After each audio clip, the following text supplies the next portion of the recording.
പണ്ട് പണ്ട് ഒരു കാടിന്റെ അടുത്തായി ഒരു ചെറിയ വീട്ടിൽ മീലുവും അച്ഛനും അമ്മയും താമസിച്ചിരുന്നു. മീലുവിന് പക്ഷികളെയും മൃഗങ്ങളെയും ഒരുപാട് ഇഷ്ടമായിരുന്നു. ഒരു ദിവസം മീലു മുറ്റത്ത് കളിച്ചുകൊണ്ടിരിക്കുമ്പോൾ ഒരു മാമ്പഴം മരത്തിൽ നിന്നും താഴെ വീണു.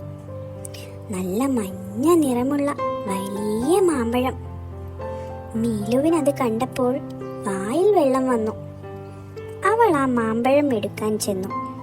അപ്പോഴതാ പെട്ടെന്ന് ഒരു കുഞ്ഞിക്കിളി ചിൽ ചിൽ എന്നും ശബ്ദമുണ്ടാക്കി താഴേക്ക് പറന്നു വീണു. ആ കുഞ്ഞിക്കിളിയുടെ ചിറകിൽ ചെറിയൊരു മുറിവുണ്ടായിരുന്നു.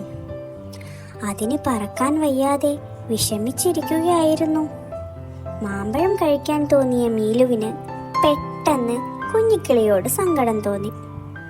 അയ്യോ പാവം കിളി, മീലു പറഞ്ഞു. അവൾ മാമ്പഴം എടുക്കാതെ പതിയെ കിളിയുടെ അടുത്തേക്ക് ചെന്നു. കിളി പേടിച്ചു വിറച്ചു. പേടിക്കേണ്ട കുഞ്ഞിക്കിളി, ഞാൻ നിന്നെ ഉപദ്രവിക്കില്ല, മീലു പതിയെ പറഞ്ഞു. മീലു ഓടിച്ചെന്ന് ഒരു പാത്രത്തിൽ കുറച്ചു വെള്ളവും പിന്നെ കുറച്ച് ഉണങ്ങിയ അരിയും കൊണ്ടുവന്നു. എന്നിട്ട് കിളിയുടെ മുന്നിൽ വച്ചു കൊടുത്തു.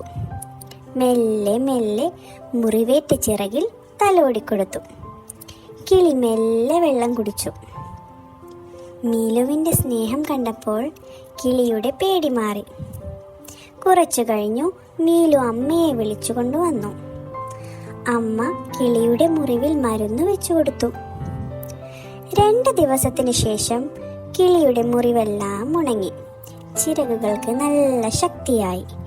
അന്ന് രാവിലെ കിളി സന്തോഷത്തോടെ മീലുവിന്റെ കവിളിൽ കൊത്തിയിട്ട് ആകാശത്തേക്ക് പറന്നുപോയി.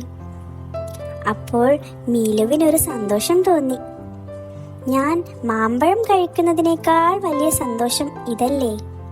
അന്ന് ആ മാമ്പഴം കഴിച്ചിരുന്നെങ്കിൽ മാമ്പഴത്തിന്റെ സ്വാദ് ഒരു നിമിഷം മാത്രം. പക്ഷേ ഈ കിളിയെ സഹായിച്ച സന്തോഷം എക്കാലവും എന്റെ മനസ്സിലുണ്ടാവുമല്ലോ, മീലു ആലോചിച്ചു. അന്ന് വൈകുന്നേരം അച്ഛൻ കടയിൽ നിന്നും നല്ല മധുരമുള്ള മാമ്പഴങ്ങൾ വാങ്ങിക്കൊണ്ടുവന്നു. മീലുവിന് അത് കണ്ടപ്പോൾ വളരെ സന്തോഷം തോന്നി. പക്ഷേ കിളിയെ സഹായിച്ച ഓർമ്മ അവൾക്ക് ആ മാമ്പഴത്തേക്കാൾ മധുരം നൽകി.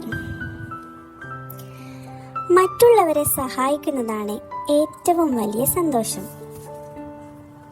കൂട്ടുകാരെ ഇഷ്ടപ്പെട്ടാൽ please like, share and subscribe.